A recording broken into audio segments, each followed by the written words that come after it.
Hello, hello. All right, Numbers 9. Getting through this. It's the back half of Numbers that has some of the more exciting things, but learn a little bit everything we read here. The Passover, verse 1. The Lord spoke to Moses in the desert Sinai in the first month of the second year after they came out of Egypt. He said, "Have the Israelites celebrate the Passover at the appointed time. Celebrate it at the appointed time at twilight on the 14th day of this month, in accordance with all its rules and regulations."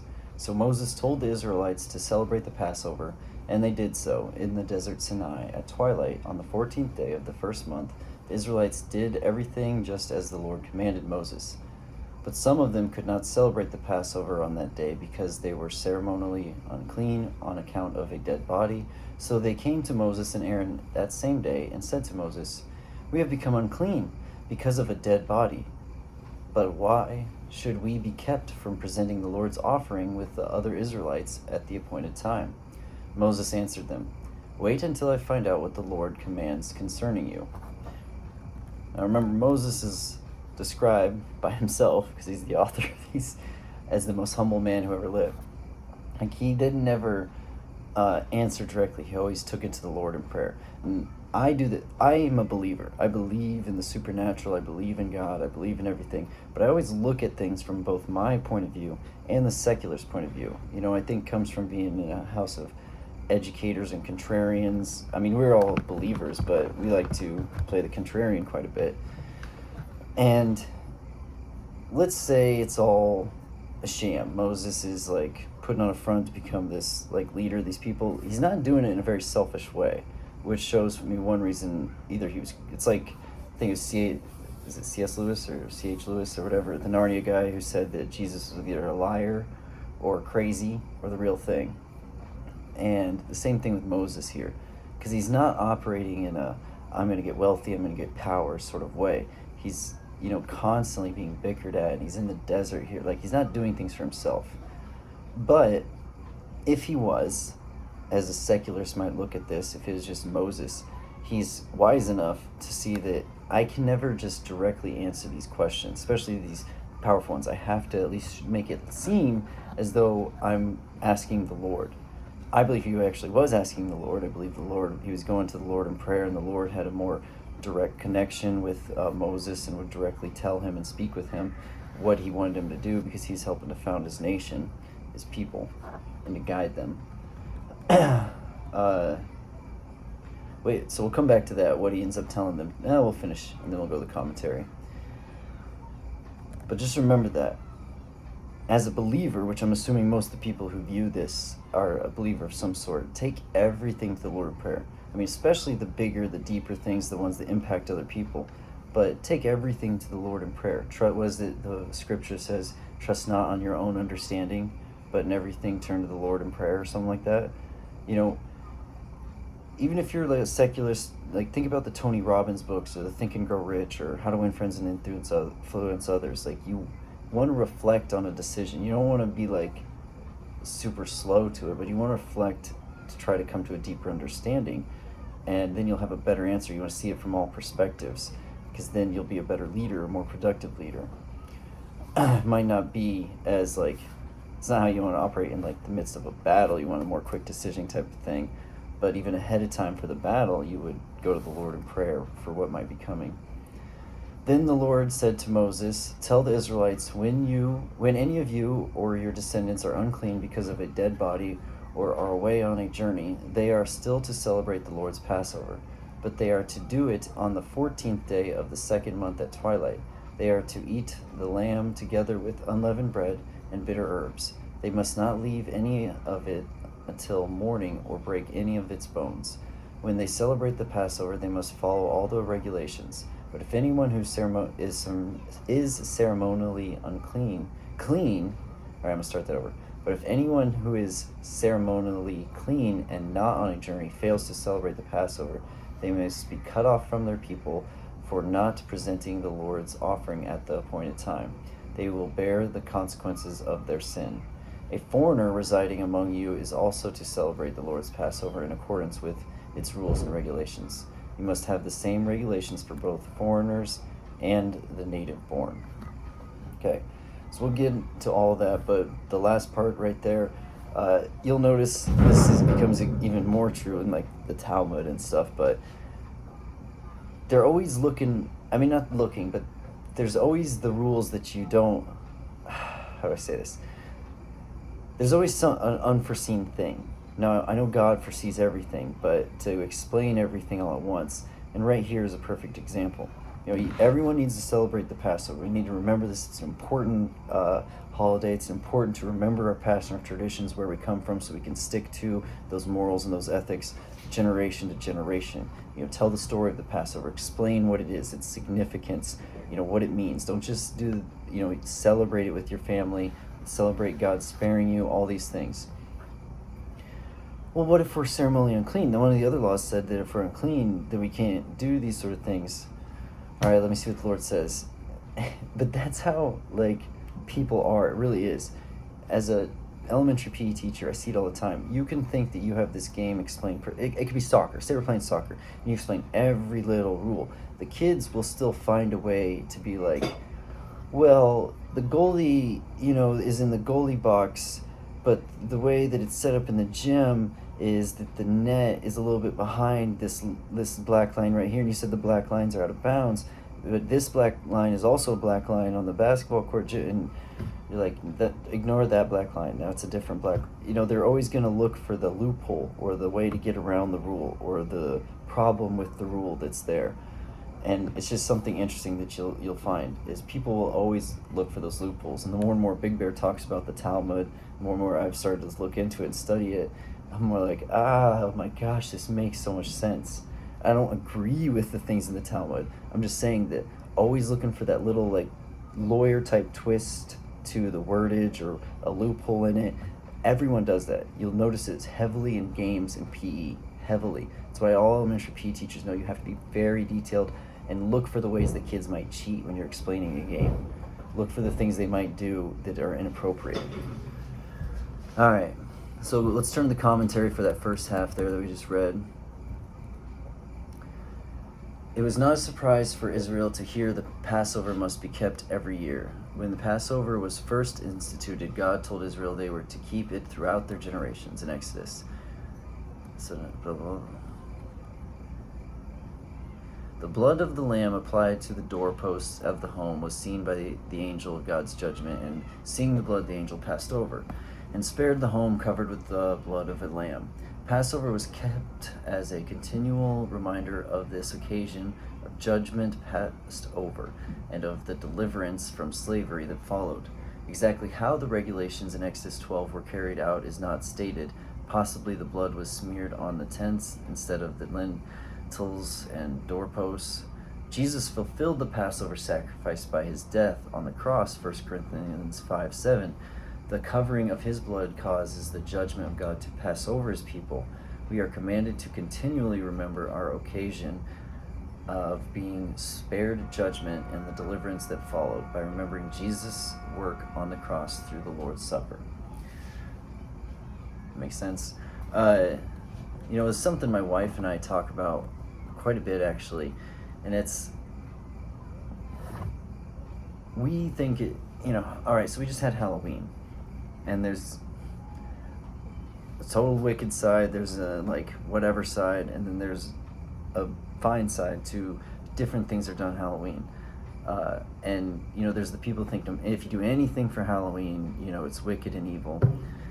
I don't agree with that, but I'm not here to pass judgment. I may be wrong or whatever, but I don't think so do you ever allow your kids to play dress up, those sort of things? But if you think about it, it's a holiday where gore and gruesome stuff is celebrated, where kids go and get poison candy. I mean, not like it's poison, but candy isn't good for you. They go, it is a fun way to meet the neighbors and all these sort of things, but we are always like, aren't we supposed to keep God's festivals? We eat pork, we do, we didn't circumcise our child. There's things that in the Bible where well, that applied to this time, and I understand the purpose of it for this time, but I don't think it means the same thing now.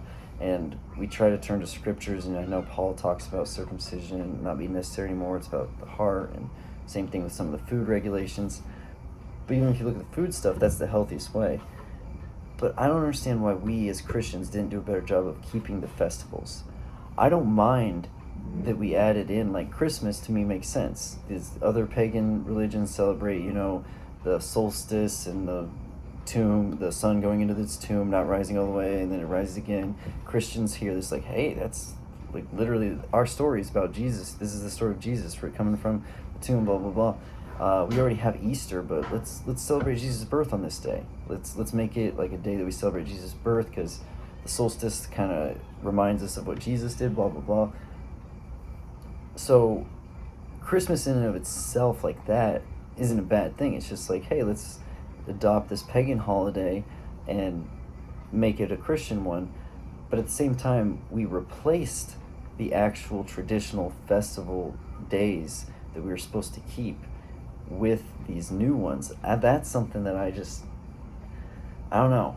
I'm like, I feel like we should, but we've been trying to. It's so hard in today's society to do all these Jewish celebrations, especially we don't even have like a Jewish calendar. I mean, you can get them and stuff, but we don't operate on the Jewish calendar to begin with. So, but I do think remembering is the key thing. A lot of people look at the Passover and what God did in Egypt, and that's one more way of looking at him as like this wicked Old Testament God versus this New Testament one. And I think that's because a lot's been lost. A lot of people just learn what they learn in little kid Bible study, Sunday school, and they don't actually learn the deeper stuff because it's not a yearly celebrated, the whole story passed on, told, And if you want to get into that, just look at my older videos. But I'm not here to say that all about killing kids, but what happened in Egypt with the firstborn, I make my case that it's not two different gods, Old Testament, New, and he's this wrathful one. I mean, you look at what God did. First, the Egyptians killed all the Moses generation, and then they give Pharaoh so many chances to let his people go, let these people go, all these signs, doesn't do anything, doesn't do it, doesn't let them happen. And eventually God says, all right, well, this is what's going to happen, and it's because you did this, so we're going to do it to you. And if you understand the full Bible, the innocents are spared judgment. Those who aren't old enough to make a decision are spared. So if you're like, oh, the children, according to Christ, according to the Bible, then they would be in heaven anyway. So I don't view it that way. I know what's going on in the world today. I'm not here to defend, obviously, going out and killing children, but I am saying, when it's not like anyone killed children. God did that. God giveth, God taketh away. He can take anyone's life he wants. When God, not a stabbing, murder, killing, but when God commands, or when God takes the life of a child, I believe in a lot of ways he's sparing that child. I mean, sparing them from growing up in a corrupt society where they would never learn the true God, and they would be taught these gross ritualistic ways of living with no morals or ethics, so that they could never enter the kingdom. Or even when the Israelites go into Canaan and they destroy the Canaanites and they destroy everyone, and people are like, even the kids? I'm like, what would you have them do with those kids? In today's society, yes, things would be different, but they're a nomadic, traveling wilderness people. Like, to support them, and then they'd constantly be looked down upon. I mean, they wouldn't be accepted by most of the Israelites. But as an innocent, they're immediately, they probably go to sleep, rest, or whatever, when they die, like the Bible says. But I don't believe they're judged, because that's what the Bible says. It's what Christ says. The innocents aren't judged. Anyway, that was a huge tangent. Talk about the Passover and the way I view about these things. But I just feel like we've lost something by not keeping these traditions, because they explain things in the Bible. Even Christmas, it wasn't until I'd heard it, I think, when I was a teenager or something, but I never really thought about it until Big Bear did the stream about the winter solstice and the sun in its tomb. I think it was one of my preacher we had when I was in elementary, one of the best ones. He married my wife and I. but I think he talked about it once in a sermon. But that's the sort of thing that should be explained. If we did celebrate Passover every year, we would understand more of what the Passover actually was and why it was necessary and what happened, and that the innocents, are spared as Christ says, and all these sort of things.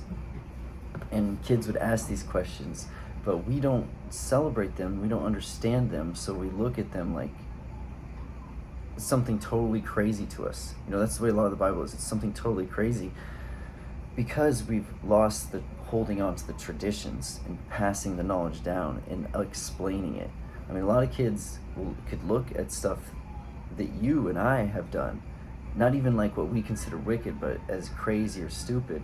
But if they don't understand the context of what happened there, then it's going to look that way to future generations, and they're not going to be interested anymore because you didn't keep the tradition. I feel like God's very clear. Hold on to these traditions.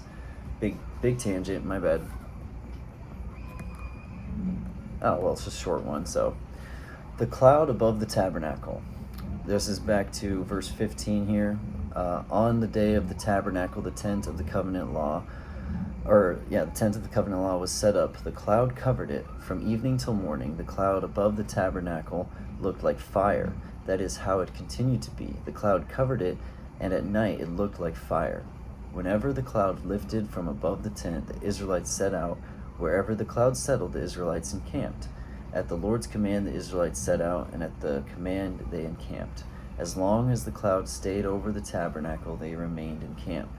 When the cloud remained over the tabernacle a long time, the Israelites obeyed the Lord's order and did not set out. Sometimes the cloud was over the tabernacle a few days.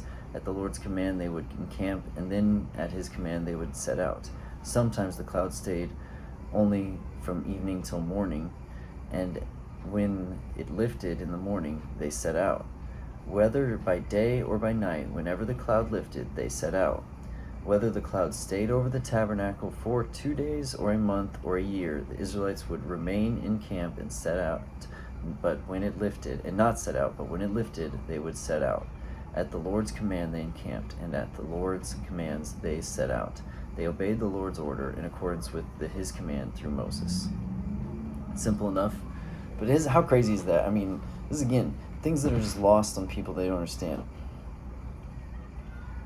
Let's go before this cloud. Let's go all the way back to, we got the plagues in Egypt. Whoa, crazy stuff.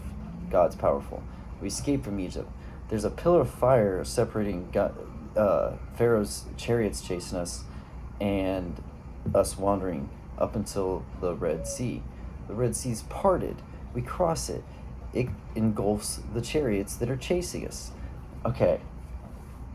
Now we're at Mount Sinai. We see all these crazy things when we get the 10 Commandments. Oh my gosh, there's all this obvious, the ground opens up and swallows the people who disobey God. There's so many examples right in our faces of God being God. Not just the beauty of his creation and his natural wonders that we have every day, but boom, now you have this fiery cloud that's not actually burning the tabernacle or anything, moving around. You're gonna follow it, A, and B, you're gonna be much more dedicated to the Lord, because it's like he's right there, he's right in your face. I also think two things is going on here. One, it's God knows what's going on in the Canaanite, Phoenicians, whatever, settlements around them, the Moabites, all these. He's aware that, this is safe, here's safe, here's safe, he doesn't want them to cause trouble. There's no way that a man could know this stuff. Only God could be the one that allows them to wander around for 40 years like this and keeping them safe the whole time in what's not really that big of an area, if you think about it. The other thing is, and I've said this forever, that was years in the wilderness that they're going to do, and they're starting here, it's training them up to be this warrior group of people. They are a nomadic militia is what they're training for. So now they are getting very used to moving on command, day or night, whether it was one day they're there or a year. It could be a year, they're set up there a year, and at night the cloud moves, everyone get going. Think about what this does. That's like training in for a military, but it's your whole society. So it's really getting them ready for what they're going to have to do when they take this land from these, wicked descendants of a bunch of different ites. And I won't get into all the descendants in the Canaanite. We'll do more when we get to them. But let's turn to the commentary before we wrap up here. I don't know how much they can add to that. It seems pretty generic.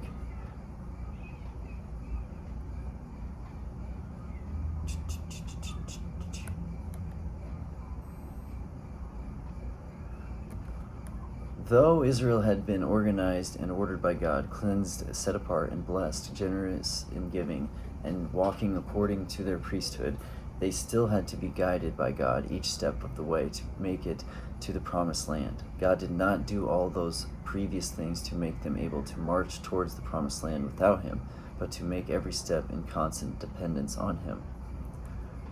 Makes sense. It's kind of like, it's a little different, but it's similar to what I was saying about discipline, military style discipline, just to get them ready.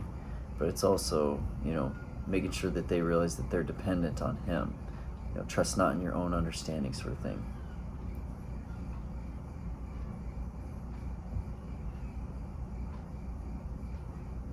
So the word always means, in Hebrew, can mean incessantly or continually, suggesting that this is how it was the entire time for the Israelites with the cloud.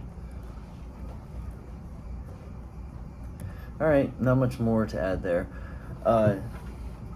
There's cool little stuff in Numbers. It reads kind of boring, but you think about it, a fiery cloud hovering over them, and they set out and they move around. Any fantasy novelist, I like books like the Wheel of Time series and, Lord of the Rings, Narnia, Harry Potter.